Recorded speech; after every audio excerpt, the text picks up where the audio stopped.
بسم اللہ الرحمن الرحیم۔ آج کا ہمارا سبق ہے صیغہ 106 نمبر سبق ہے محموز فا الضرب یضرب۔ پچھلے جو اسباق ہم پڑھ چکے ہیں وہ محموز فا ہے، لیکن وہ از نصرہ ینصر ہے، نصرہ ینصر۔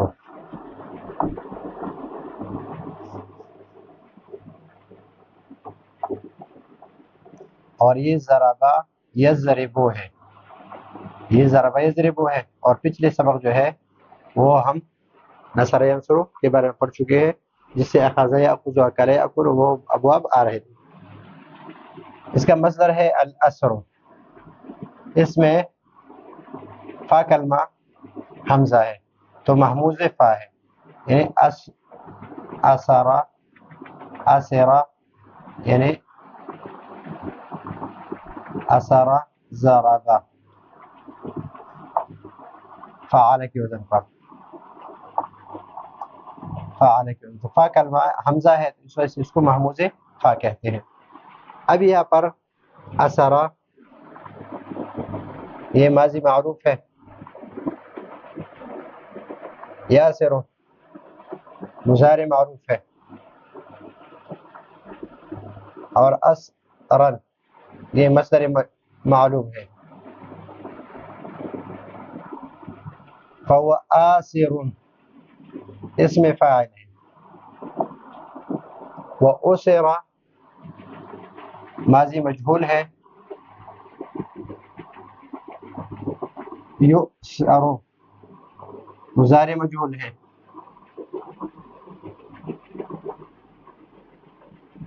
اسرن مصدر مجہول ہے،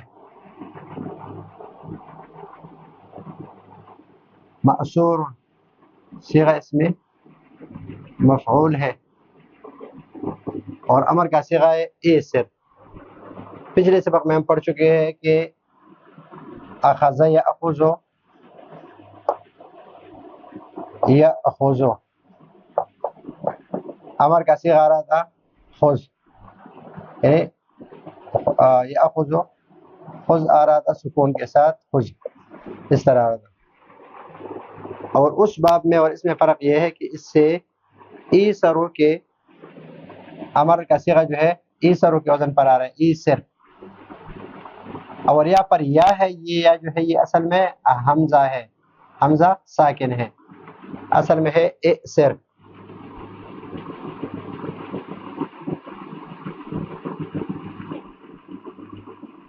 ایسر حمزہ ساکن، اس سے پہلے کسرہ ہے، تو اس حمزہ کو یا سے بدلنا یہ واجب ہے، تو اس وجہ سے اس میں ایمان کا قاعدہ جاری ہے، اگلے سبق ہم تفصیل کے ساتھ پڑھیں گے۔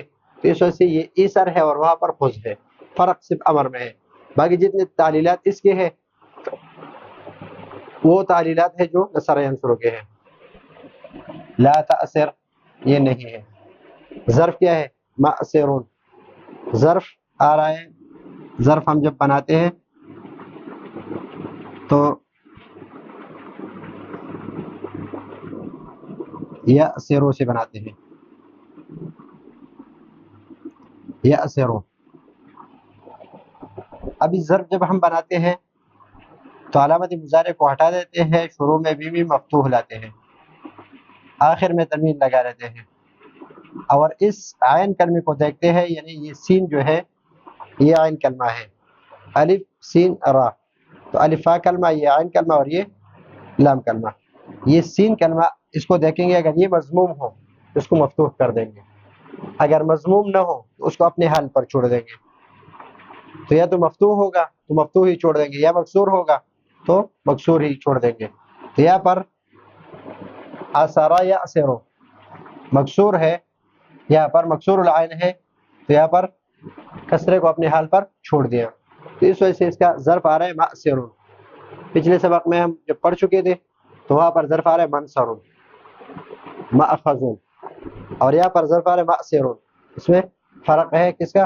ضربہ یضربو، یضربو کی وجہ سے۔ والآلۃ منہ مئسر ومئسرۃ ومئسار، اس الف کے بارے میں ابھی پڑھیں گے کہ اس میں کون سا قاعدہ جاری ہو سکتا ہے، اگلے اسباب میں ہم تفصیل کے ساتھ، جس طرح خزہ کے بارے میں پڑھ چکے ہیں اس طرح اس کے بارے میں بھی تفصیل کے ساتھ پڑھیں گے، تاکہ ہمیں پتہ چلے کہ کن کن صیغوں میں کون کون سے قاعدے جو ہے وہ جاری ہو چکے ہیں۔ یہ 3 صیغے جو ہے اس میں اعلیٰ ہم بناتے ہیں کس سے؟ یہ مضارع سے ہم بناتے ہیں، مثلا یأسر ہے، علامت مضارع کو ہم کیا کریں گے؟ حذف کریں گے، شروع میں میم مکسور لائیں گے، آخر میں تنوین لائیں گے، اور اس کو مفتوح کر دیں گے۔ اگر مفتوح نہ ہو تو مفتوح کر دیں گے، تو اس کو مفتوح کر دیا۔ ابھی اس کی آخر میں گول تا لگانے سے دوسرا صیغہ حاصل ہوتا ہے، اور تیسرا صیغہ سین اور را کے درمیان، مثلا یہ مسرن ہے تو سین اور را کے درمیان الف لگانے سے تیسرا قاعدہ مسار، جس طرح منشار، یہ صیغہ حاصل ہوتا ہے۔ تو 3 صیغے ہیں اس میں اعلیٰ کی، 3 صیغے مسر و مسرۃ و مسار۔ وتثنیتہما، کتاب میں صرف یہ صیغہ ذکر کرتے ہیں، باقی نہیں، لیکن مسران یہ مسر کا تثنیہ ہے، مسرتان یہ مسرۃ کا تثنیہ ہے، اور مساران یہ مسار کا تثنیہ ہے۔ والجمع منہما، منہما کا صیغہ ہے یعنی ظرف والآلہ، ظرف اور آلہ۔ والجمع منہما، ان دونوں میں سے آلہ جو ہے جمع کس کے؟ معاصر، یہ ظرف اور آلہ دونوں میں شامل ہے، اور معاصر جو ہے یہ اس میں آلہ کے جمع ہے۔ یہ افعال تفضیل ہے، افعال تفضیل کے صیغے ہے۔ آثر یہ مذکر ہے،